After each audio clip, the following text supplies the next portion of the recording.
Greetings. First and foremost, thank you for taking the time to view our latest video presentation.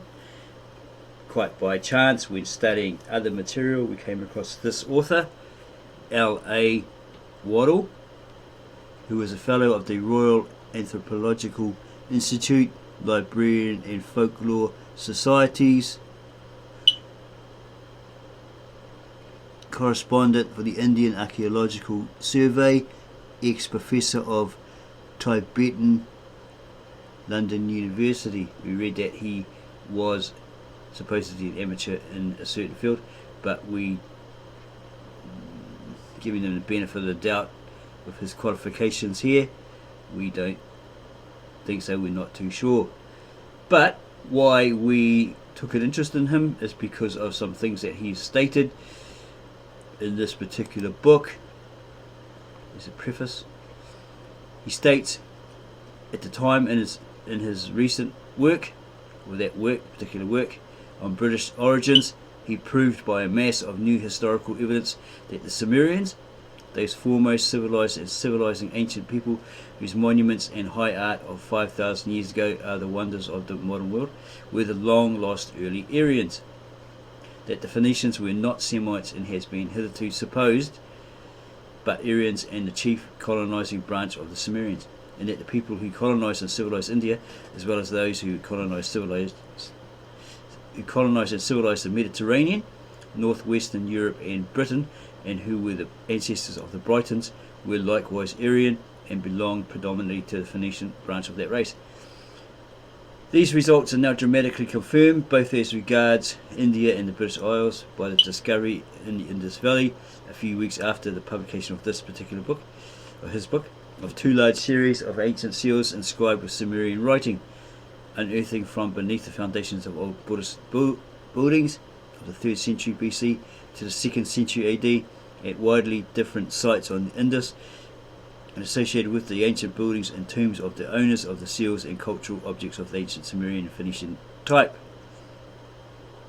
So we, pondering on what he was actually trying to get across, had the idea, could he have been of the British Israel ideology and then associated or a member of the Christian identity movement, therefore being racist, etc., etc. So we thought, well, rather than come to that conclusion, we'll do our personal research and try and find some information on him and see if he actually was.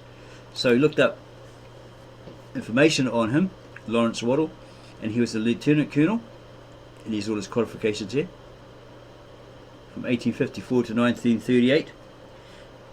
He was a Scottish explorer, professor of Tibetan, professor of chemistry and pathology, Indian army surgeon, collector in Tibet, and amateur archaeologist. Okay, so he was an amateur archaeologist. Waddell also studied Sumerian and Sanskrit. He made various translations of seals and other inscriptions. His reputation as an Assyriologist gained little to no academic recognition. Wonder why is that? They keep trying to keep the Assyrian history under a rug, as we have found through our personal research about the Assyrian Church of the East, etc., that that's what they were doing, the Roman Catholic Church, Western theologians, etc., etc. So his reputation as an Assyriologist, the archaeological, the historical and linguistic study of Assyria and the rest of ancient Mesopotamia, and of the related cultures that use cuneiform writings. The field covers Sumer, the early Sumero-Akkadians, city-states, the Akkadian Empire, etc. Because he was an amateur archaeologist, I guess they didn't take him seriously. His reputation as an Assyriologist gained little to no academic recognition, and his books on the history of civilization have caused controversy. Some of his book publications, however, were popular with the public, and he is regarded by some today to have been a real-life precursor of the fictional character Indiana Jones. It's basically his life, where he was born, where he grew up, In 1879 he visited Ceylon and Burma and was irresistibly attracted towards Buddhism, which in later years led him to study the tenets, history and art of Buddhism. In 1880 Waddell joined the British Indian Army and served as a medical officer with the Indian Medical Services, I.M.S. Subsequently he was stationed in India, in the Far East, Tibet, China and Burma. The following year he became a professor of chemistry and pathology at the Medical College of Kolkata. Is that supposed to be Calcutta? Kolkata, India. While working in India, Waddell also studied Sanskrit and edited the Indian Medical Gazette. He became Assistant Sanitary Commissioner under the Government of India, and so forth. He travelled extensively in India throughout the 1890s, including Sikkim and areas on the borders of Nepal and Tibet, and wrote about Tibetan Buddhist religious practices he observed there. Stationed with the British Army in Darjeeling, Waddell learned the Tibetan language and even visited Tibet several times, secretly in disguise. He was a cultural consultant of the 1903 to 1904 British invasion of Tibet, led by Colonel Sir Francis Edward, young husband, and was considered alongside Sir Charles Bell as one of the foremost authorities on Tibet and Tibetan Buddhism. Waddell studied archaeology and ethnology in between his military assignments across India and Tibet, and his exploits in the Himalayas were published in his highly successful book Among the Himalayas, 1899. Various archaeological excavations were also carried out and supervised by Waddell across India, including Pataliputra. Modern day Patna was a city in ancient India, originally built by Magadha ruler Ajatashatru in 490 BC, and a small fort near the Ganges River, and so forth. His discoveries at Pataliputra were published in an official report in 1892. He specialised in Buddhist antiques, became a collector, published reports on Scythian Buddhist sculptures from the Swat Valley, and so forth. He found the Buddha's birthplace. He discovered Buddha's birthplace. And then Waddell's theories. Voluminous writings after his retirement were based on an attempt to prove the Sumerians, who he identified as Aryans. The Aryan race is a debunked historical race concept which emerged in the late 19th century to describe people of the Indo-European heritage as a racial grouping.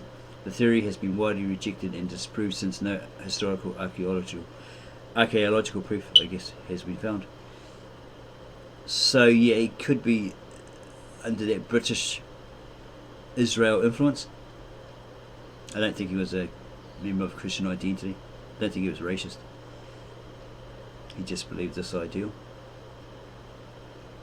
Waddell's voluminous writings after his retirement were based on an attempt to prove the Sumerians, who he identified as Aryans, as the progenitors of other ancient civilizations, such as the Indus Valley Civilization,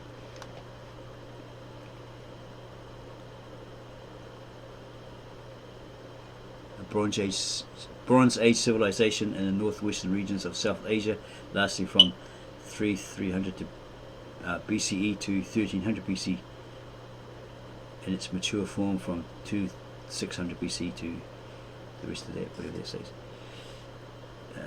at a later date. Okay. Waddell's voluminous writings after his retirement were based on an attempt to prove the Sumerians, who he identified as Aryans, as the progenitors of other ancient civilizations, such as Indus Valley Civilization and ancient Egyptians, to the classical Greeks and Romans and ancient Britons, to whom they, the Sumerians, passed on from hand to hand down the ages the torch of civilization.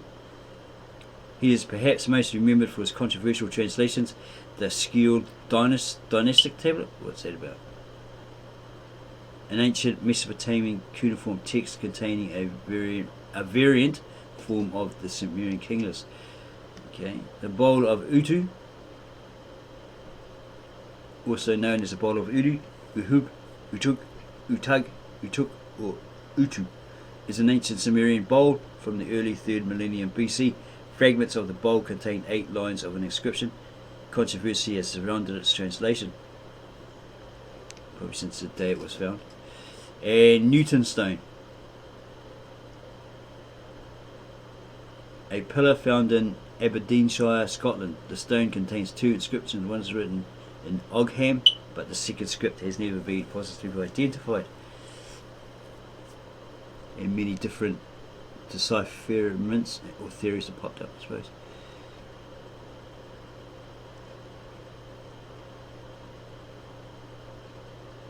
He is perhaps most remembered for his controversial translations of the Skill dynastic tablet, the Bowl of Utu, and Newton stone, as well as his British Edda. Maybe some more information there on the Newton stone. Waddell and Phoenician origin of Brighton, Scots and Anglo-Saxons, argued for a Syrio-Hittite. So a Syrian Hittite. States that are called Syrio-Hittite, Neo-Hittite, Luwian, Aramaean, were Luwian and Aramaean regional polities of the Iron Age, situated in southern parts of modern Turkey and northwest parts of Syria. And Phoenician, we don't know who the Phoenicians are. An ancient civilization, thalassocratic civilization, originating in the Levant region of the eastern Mediterranean, primarily located in modern Lebanon. It was concentrated along the coast of Lebanon and included some coastal areas of modern Syria. Okay, so Waddell and Phoenician origin of Brighton, Scots and Anglo-Saxons, 1924, argued for a Syro-Hittite and Phoenician colonisation of the British Isles. Turning to British folklore that mentions Trojans, such as the Brutus stone in Totnes. Maybe it's a place in Scotland or something. Or Devon. Southwest of Exeter, must be England somewhere. Geoffrey of Monmouth. Okay, so he's a British cleric. Major figures in the development of British historiography and the popularity of tales of King Arthur. Place names that supposedly preserved the Hittite language. They were the enemies of the Egyptians, etc. Probably the Mesopotamians. And inscriptions as evidence. According to Waddell, the unknown script on the Newton stone is Hitto-Phoenician. His translation is as follows. This sun cross, or swastika, was raised to Bel, the god of sunfire, by the Cassi, or the Cassi Bel, and of caste of the Silur subclan of the Kalani, or Hittite palace dwellers. The Phoenician named Ika of Cilicia, the Prat, that is Barat, or Brihat, or Brighton. Brutus of Troy, Waddell also regarded to be a real historical figure.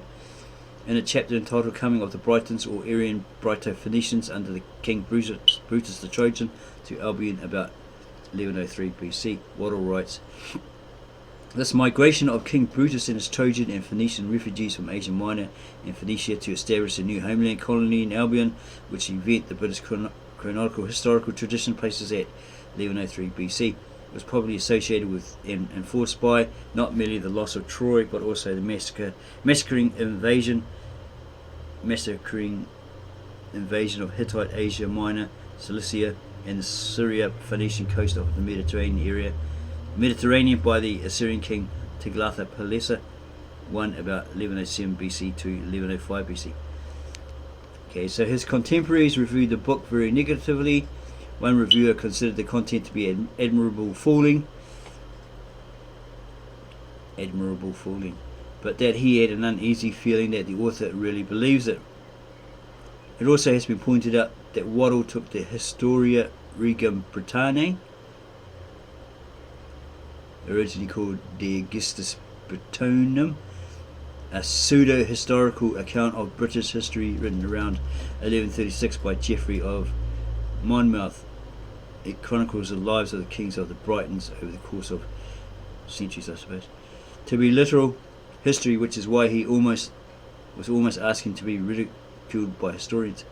Contrary to the general opinion of historians, he, Waddell, accepts as authentic the Chronicle of Geoffrey of Monmouth, and regards as historical the legend of King Brute of Troy, having reached Britain with his followers about the year 1103 BC. Founded London a few years later and spread through the land Phoenician culture, religion and art. His views indeed are so unorthodox that he's no doubt prepared for strong criticism and even ridicule. King Brute of Troy has long been relegated to the company of old wives' tales. So what is a myth? It's all mythical. Indus Valley Seals. Got some information there. Reception. In the 1920s, Waddell's theory that the Indus Valley Seals were Sumerian had some academic support, despite criticisms. Ralph Turner considered Waddell's work to be fantasy. Two notable supporters of Waddell included John Marshall, Director General of the Archaeological Survey of India until 1928, and Stephen Herbert Langdon. Marshall had led the main excavation campaign at Harappa and published his support for Waddell's Sumerian decipherment in 1931. Preston, however, in a section of her biography of Waddell entitled Opposition to Indo-Sumerian Seals Deciphered, points out that support for Waddell's theories had disappeared by the early 1940s through the work of Mortimer Wheeler. Who was this person? A British archaeologist and officer in the British Army. Over the course of his career, he served as director of both the National Museums of Wales and London Museum, Director General. Probably got that. There you go.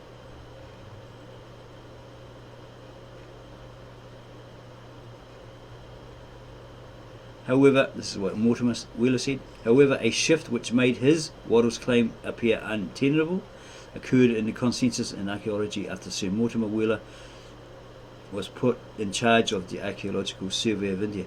Wheeler's interpretation of the archaeological data was a guideline for scholars who appeared to have ruled out the possibility that the language of the seals could be akin to Sumerian Proto-Elamite. I think it's on about Sumerian language. And the reception that he received, Waddell received. Waddell's Sumerian-Aryan equation did not receive any support at the time, despite having sent personal copies of his two books to Archibald Sayce. Sayce, isn't it? Oh, he's a reverend here. Is that the guy that stated that creation started around 4000 BCE? He was a pioneer British Assyriologist and linguist who Reverend Archibald Henry Sayce, who held a chair as Professor of the Assyriology at the University of Oxford from 1891 to 1919. He was able to write in at least 20 ancient and modern languages. Wow, amazing guy. Professor Langdon, who had earlier offered Waddell his support for Sumerian or Proto-Elamite decipherment of the Indus Valley Seals, dismissed Waddell's publication on the Sumerian language itself. The author, Waddell, has slight knowledge of Sumerian and commits unpardonable mistakes. The meanings assigned to Sumerian roots are almost entirely erroneous. One can only regret the publication of such fantastic theories which cannot possibly do service to serious science in any sense whatsoever. And he does some sort of chronology in the makers of civilization. In the Egyptian civilization, its Sumerian origin and real chronology, 1930. He revised conventional dates for most ancient civilizations in King's List. For example, he believed the early dynastic period of Egypt began around 2700 BC, not 3100 BC, arguing that Menes was Manus Tusa, the son of Sargon, who in turn was King Minos of Crete. For Waddell, the earliest ancient rulers or mythological kings of Sumer, Egypt, Crete and in Indus Valley civilizations were all identical Aryan personages. And then the reception that he received. He was praised for his accusation of the latter, the Bowl of Utu. However, Waddell's translations were always highly unorthodox and not taken serious. They weren't taken seriously. Yeah. Some comments here. Waddell during his own life was deemed to be anachronistic by most scholars because of his supremacist views regarding the Aryan race. So he was a supremacist, according to this guy.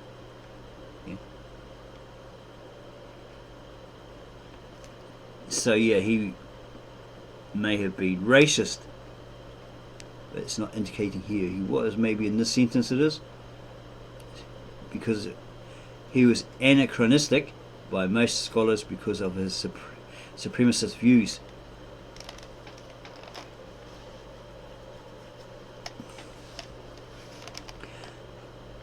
One of the reasons for the literary oblivion of Waddell's works on the history of civilization with an Aryan theme is in relation to the fact that he did not give up the quest for the Aryans in terms of racial origins when it was abandoned in the 1870s, and it was very influential in his choice of career. His comparative studies and decipherment led him to a completely controversial and alternative perspective of ancient history. Furthermore, the titles that are now little known may have been sidelined due to his use of the term Aryan as it became associated with the rise of Nazism. Pan-Sumerism, he did something on that, and he got another nasty reception here. Well, not that nasty, but yeah. So, to sum it up, these people who are qualified say, well, he's a bit of a dreamer, he got things wrong, because he is all basing it on his supremacy of the Aryan race ideology and so forth. So he may have been influenced by British Israel idealism. I'm pretty sure it's not really indicating that, but could be. Okay, here we go. What's this? R. Sawyer, 1985, points out that Waddell was of the eccentric opinion that Western, Indian and ancient Egyptian culture derived from a common Sumerian ancestry, and that his ideas were far-fetched to untenable.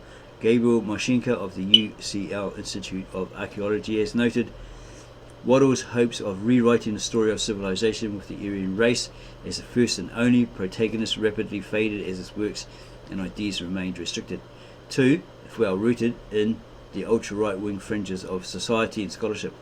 J.H. Harvey, member of the pro-Nazi Imperial Fascist League and later a respected medievalist, wrote a short book, The Heritage of Britain, 1940, which aimed to summarise Waddell's works for a narrower audience on the fringes of the British fascist movement.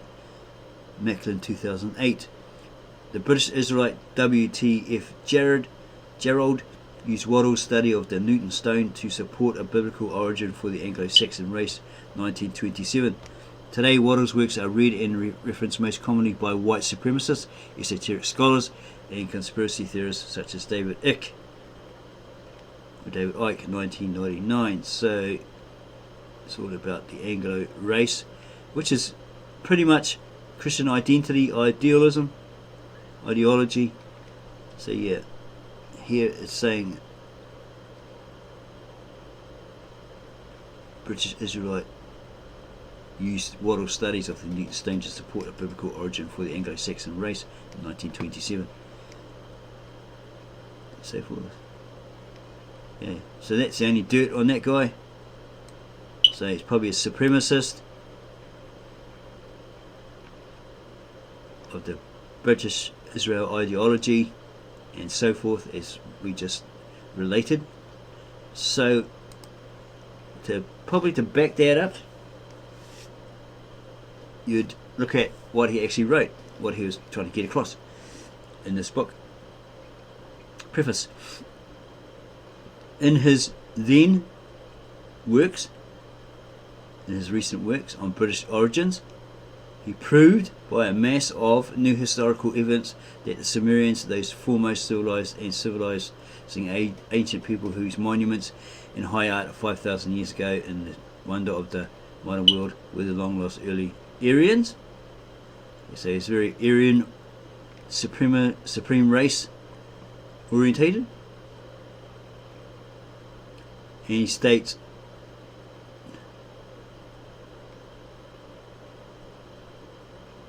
that the writing on the seals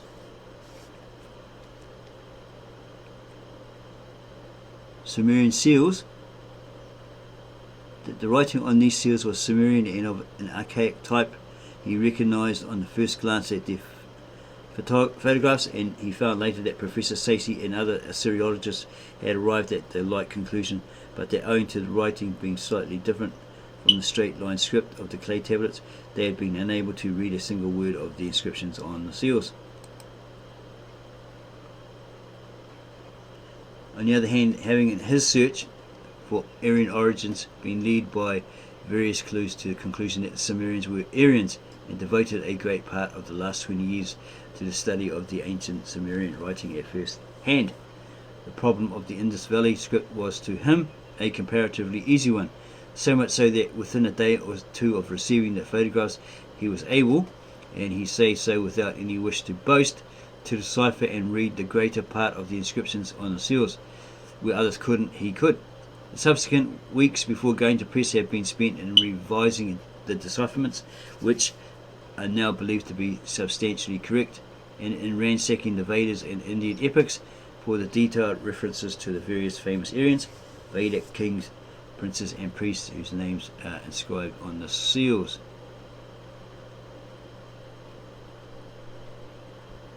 And so forth.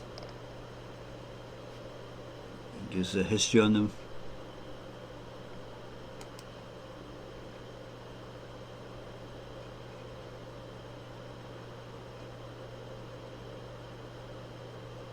And so forth.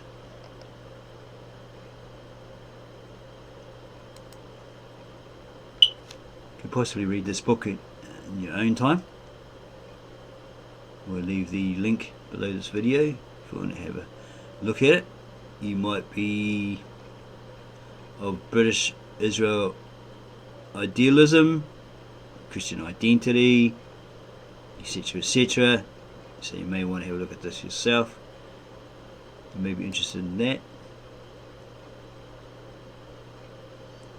We're not condoning the British Israel movement, etc. You believe to believe whatever you want to believe, what you read into. That's your right, that's your choice.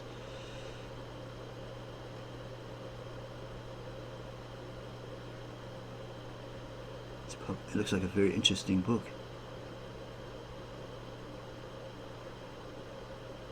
The Sumerian origin and meaning of these god names. Go back a bit further. On the origin of the Brahmanist and Vedic religion also, much fresh historical light is shed by the seals. The early Vedic religion is disclosed as apparently a monotheism, with the Sumerians Induru, the Sanskrit Indra, as the enthroned father god, who God with his beneficent son angel Vishnu, the so-called Nina of the Assyriologist, who also assumes the dual or twin form of the Nasatya, or day and night or resurrecting sun, who is invoked for resurrection from the dead, and is noteworthy that there is no trace of goddesses. The Sumerian origin and meaning of these god names and of the fish incarnation, avatar of the Vishnu, are disclosed for the first time. This fish form of the sun angel being also found to be the Sumero-Phoenician source of the names, as well as representations of the Greek and Roman sea god Poseidon or Neptune. In the part of the Vedas, there is also disclosed the Sumerian origin and meaning of the priestly titles Brahman and Bhrigu, the concrete evidence for the Kshatriyas, or warriors of ruling caste, having been the first Brahmins. Okay, so he's saying that these Brahmins of today, of his era and of today, who have a great life, etc., you point the finger at those who are sitting in a gutter, who are poor, begging. That's their lot, that sort of attitude. Okay. Warriors or ruling caste, having been the first Brahmins. So he's trying to say that these Aryans were the first Brahmins, and for the exaltation of the Brahmins to the first caste by F.R.A.S. Rama, with exact dates for these events.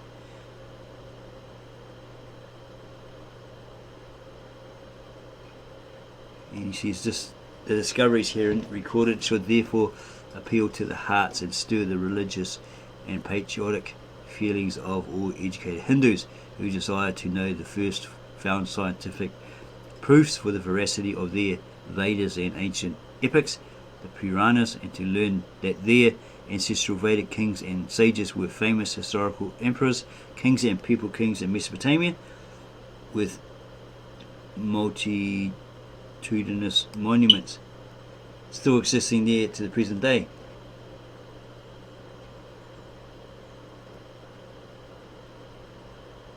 It must also be gratifying to the modern Hindus to find that the Vedic and epic tradition which their ancestors preserved and handed down through the centuries, and in which they have steadfastly believed, is now proved substantially true and has become a chief means of identifying as Aryans, the Sumerians, Phoenicians and Britons. So he's trying to tell them that originally this certain race were the original Aryans, stemming from the Sumerians, Phoenicians and the Britons. So that's what he's basically telling them.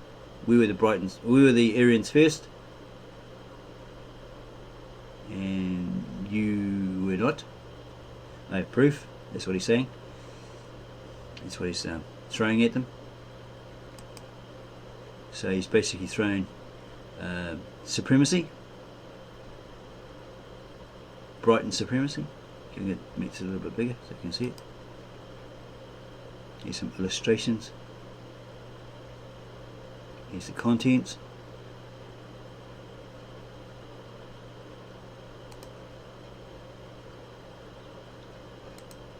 According to Waddell,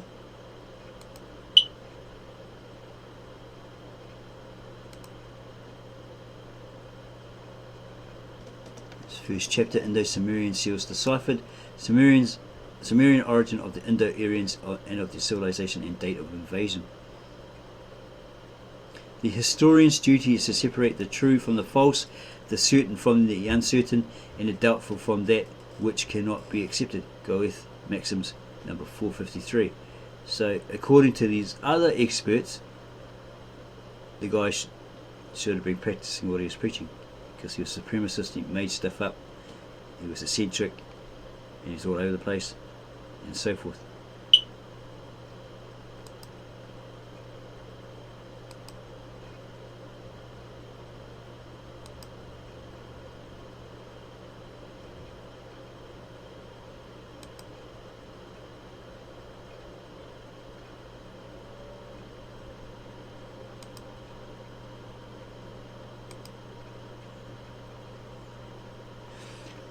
So if you found this book review, this review on L.A.Waddell interesting, then subscribe to our channel, set that notification bell so you don't miss out on any more of our very deep, insightful reviews of different supposed archaeologists, Assyriologists, historians, etc., and what they're really all about and what they're really like behind the scenes. As you have heard us mention about this L.A.Waddell, because you need to be careful of what these top people are telling you.